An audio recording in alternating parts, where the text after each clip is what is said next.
Hey family, it's Tasha MamabearPrepping. So you already know what time it is. Let's get into it. I've got a good one for you today. This is this is actually two areas that I prepare very heavily in that I think are very, very important. And that is preparing for, disruptions within our personal medical preparedness and our food preparedness. So our food and medicine. And I think this is important because obviously the turmoil of everything that is going on, right? It's on a slow burn. It's on a little bit of it's not on a full boil right now, but things are simmering and they're starting to ramp up, right? That simmer is starting to be pretty, I don't know what you would call it, but it's ramping up, right? And I can't help but feel an urgency as we get closer, and it's not closer to a certain date or a certain time frame. It's just a current urgency that is kind of sitting in me, and it's been sitting with me for a while, but every day that goes by it gets more urgent. Okay, and I think that it's important that we do certain things to prepare for the day that we can't get food, we can't depend on anybody else, we can't get medical supplies, vitamins, medicine, or be seen at a hospital for something. And so it's important that we do certain things to get ready. Now, I think that if you talk about, supply issues, shortages, the threat of war is a huge part of this. I think when you talk about the current pandemic and how it's an endemic and it's just going to keep going and going, and we are getting ready to really visibly ramp up things, right? The president's going to speak today. It's going to be very interesting to see what he has to say. By the time you're watching this, he should have already spoken. And a lot of people are saying, hey, he might say some things that might incite, some panic with our supply chain and food, and hey, get your things, and here we go again, right? And so I think it's going to be a big conversation of divide, unfortunately, even though that was the opposite of what was being portrayed to us as a nation before, was, hey, we need to not be divided and come together. But nothing has been further from the truth over the last 2 years. Okay. The proof is in the action. Okay. So here is how you can prepare for future disruptions in our food and our medical supplies. These are things that I'm doing to get ready and get my family ready. Okay, so number one is self-sufficient in food. Get to a level where you can be as self-sufficient as possible. Yes, you're going to continue to stock foods, right? You're going to continue to start some sort of rationing plan.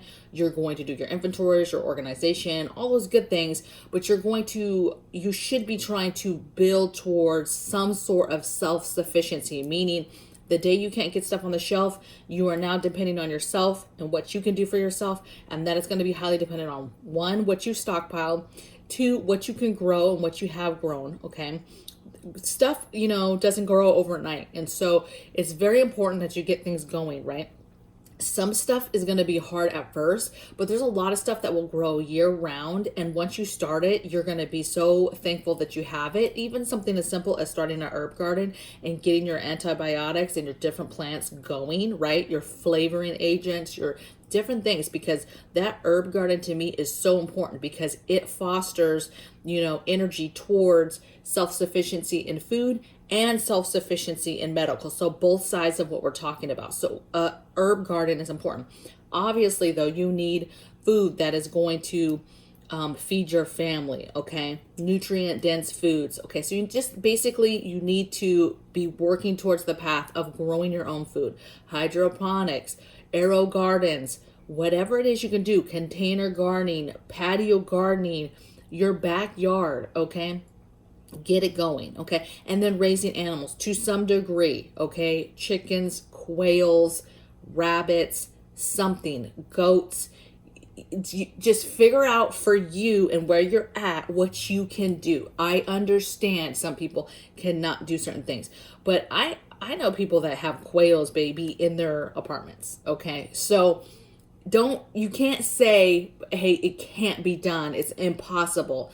I do understand though that things might be a little bit difficult depending on where you live. Okay, I'm just giving you ideas, I'm just throwing ideas out there, but my point is, number one, prepare for and move towards the direction of being self-sufficient. Okay, next thing I have is learn how to preserve in everything, baby. Okay, really, I'm talking about food right now, but everything has a purpose.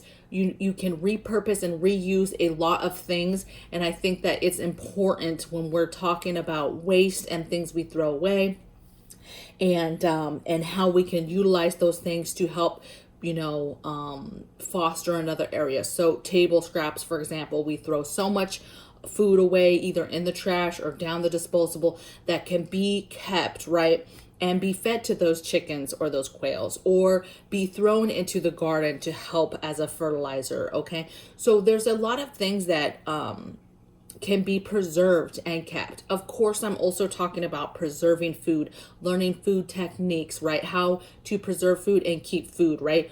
Preferably with no power if possible, knowing that survival and how to do certain things to preserve food in all different types of scenarios. Okay. Next thing I have is stack your medical supplies, right? So super important to have your Band-Aids, right? Different sizes, bandages, Neosporin, right? Stop bleed, different things, right? Stitching stuff, tourniquets, you name it, right? You need it. All right. And so it's important to get those things, but think outside the box. I did a video on medical preps a long time ago. I'll try to find it, you guys, and link it in the description box below. But basically it talked about some outside of the box. Hey, don't forget these other medical supplies, right? And so it was things, don't forget, crutches and, maybe an arm cast, set, and maybe a stitch set, and just different things that are outside the box that aren't in your typical medical supplies little cheap bag that you get those things, right? All the different things for burn creams and holistic medical type stuff too. So get your medical supplies, figure out how you're going to store them, organize it, and then get that stuff going, you guys. My throat is just killing me. Okay, so medical supplies. Next thing is get gardening and medical books. I cannot stress enough about skills, skill set. What if you can't get these books? Having the ability and having something that helps walk you through. I'm going to go and I'll list it in the description box for you guys, but I'm just going to go because I get asked often about books. I almost did a video just on books. I did a video on books a while, like a long time ago when I first started my channel, you guys. Again, I'll try to link it, but I'm going to go over, I don't know, I have 5 books here that specifically for medical and food, you guys. So some of my favorite books. So this book right here, the Complete Medicinal Herbal book. Okay. And again, you guys, I'm going to list these, but I love this because it's very easy to read. You basically find the ailment and then it breaks down everything you need to know for that ailment, different herbs, different ways to administer that herb for that specific ailment. It goes into all types of information. Okay. Sizing, packaging, how to, how much of something do you need, how to make a paste, tinctures, depending on how basically you're utilizing and using that herb and in which manner you're delivering it. It goes into all that stuff. I absolutely love this book. I go to this book a lot. Another one I like that I go to a lot, this was actually a gift from hubby, and that's the Lost Book of Herbal Remedies.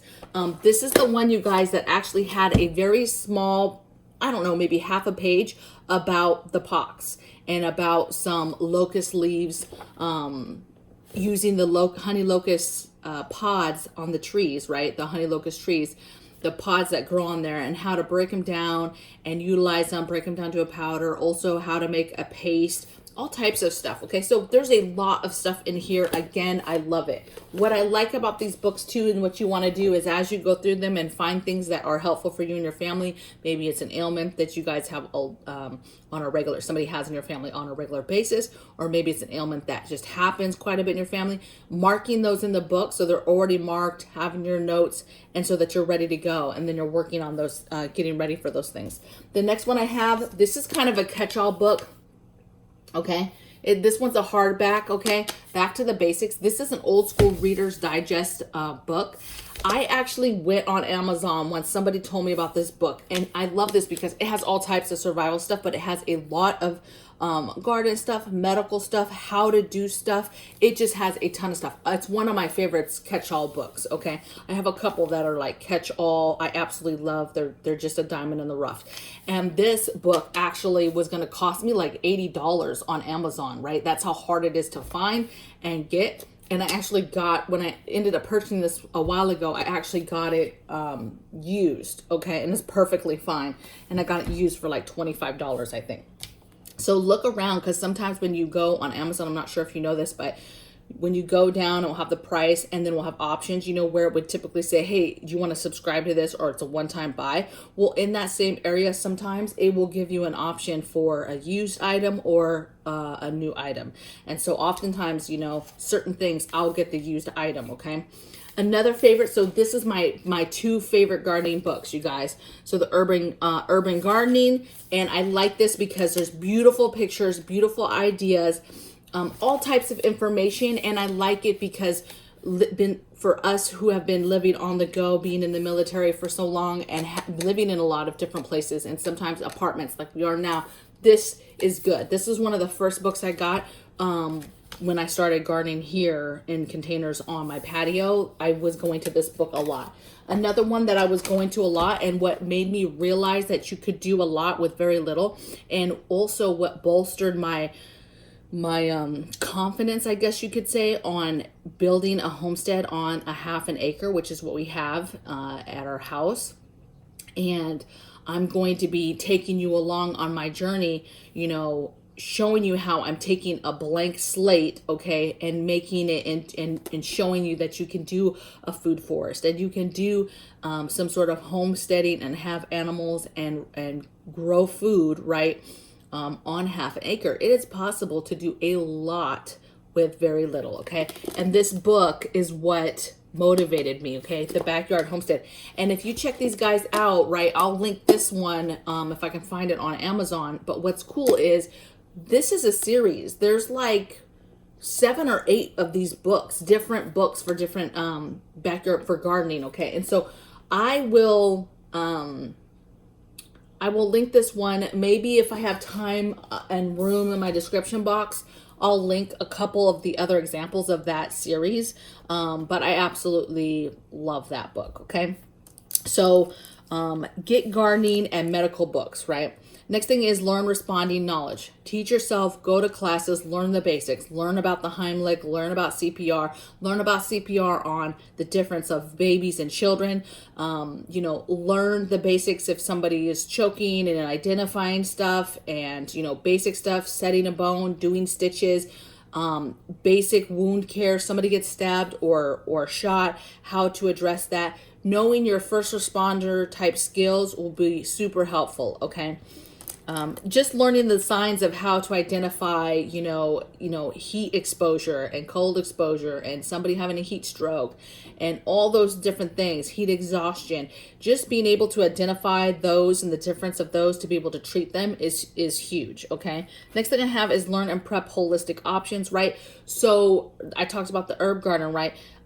Growing herbs, having them, drying them, getting them in oils, making tinctures and getting them in liquor, making your homemade concoctions, right? Your homemade cough syrup and your homemade drinks and teas and things like that, right? Getting all your holistic stuff done. Growing and or buying dried herbs and getting them ready, and specifically getting the ones that you know aid, like that are natural antibiotics, things like that, okay? Again, I did a video on 22 natural antibiotics. Maybe I'll try to find that and link it. I guess I have a lot to do today as far as that description box. So you want to make sure that you check it out today because it's going to be popping. But getting those things and then preparing as much of those things that you can now so that you're prepared and you're not trying to make things all of a sudden. You know, a lot of things like tinctures and oils and stuff, you do them, but then they set for a few weeks, right, to marinate, and then you strain them and then they're ready to go. Okay. So getting those things done and ready, right? Getting your herbal recipes situated, right? Organized in a way so that if something happens, boom, you can just switch right to it. Get you an old school food recipe box, right? But dedicated just to herbal, tincture ideas. You could organize it by ailments, or you could organize it by herbs, but do that. And then when you get recipes for different things, write those recipes down on a recipe card and then put them in there, right? So I learned a great homemade cough syrup on TikTok actually, and wrote it down. And then, so that's an example of something you could write it down, learn how to do it, and then put it in the box. Okay. Learning how to do stuff, right? Fireside or different things, and write it down and then collect this for holistic medicinal type things. All right. Next thing is build specific medical plan backups. What are the ailments that are going on in your family?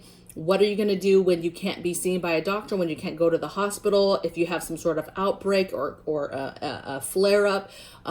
If you can't get prescribed medicines anymore, how are you getting or what are you taking that is your backup to those those meds? Is there over the counter meds that can kind of help counter that? Is there holistic stuff and specific vitamins and meds that you should be taking that will help that ailment? Is certain foods you should be eating? All of that stuff should be, identify what the ailment is, research what you need to do as far as what herbal and holistic stuff could help that ailment.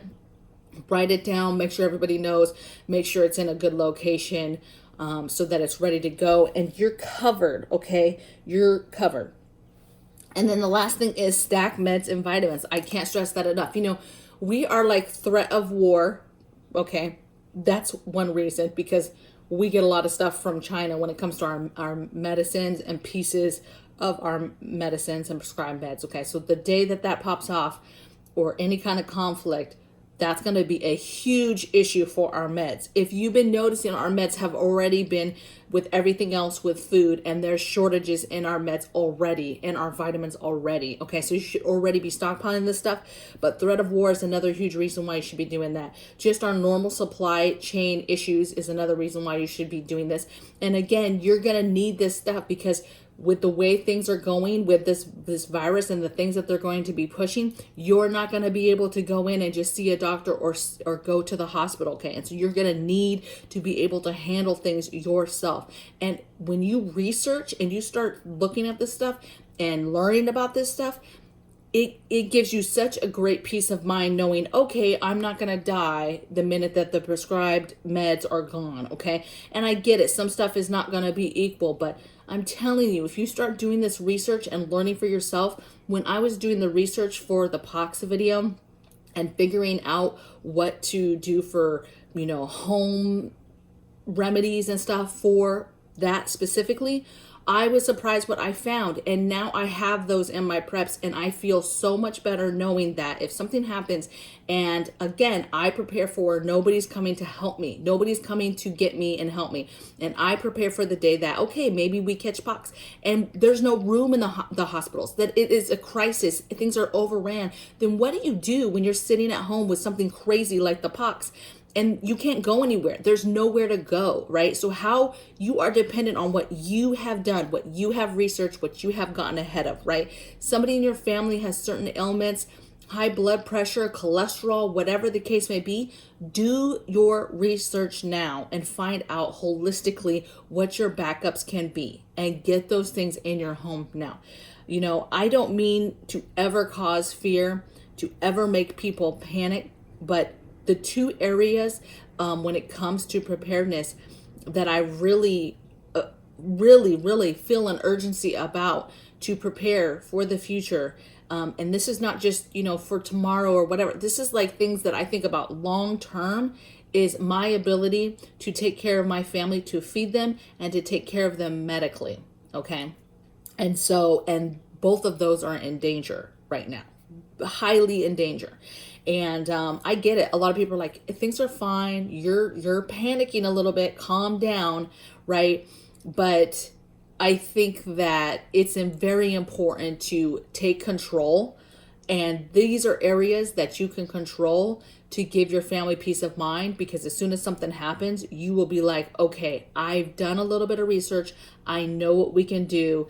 And that's a huge piece. A medical issue, a medical concern is, and knowing how to handle that is a huge sigh of relief, okay? Then the person that's sitting there and nobody's coming to help them, they don't have food, they were on a ton of prescribed medicines, and they have no clue what will help them. They have no clue what foods they should start eating or that will help them and assist them. They have no idea what over-the-counter meds they could be asking for or trying to purchase still. And that to me is sad, because you've got to take control of this to ensure your family's safety. So that's enough of that. I'll get off my soapbox. And again, look at the description box below today. It's going to have a ton of stuff in regards to, I'll link the books. I'll link several videos that I discussed or I brought up in the video, and try to remember those. And I'll see you guys tomorrow on the next video. Take care. Bye.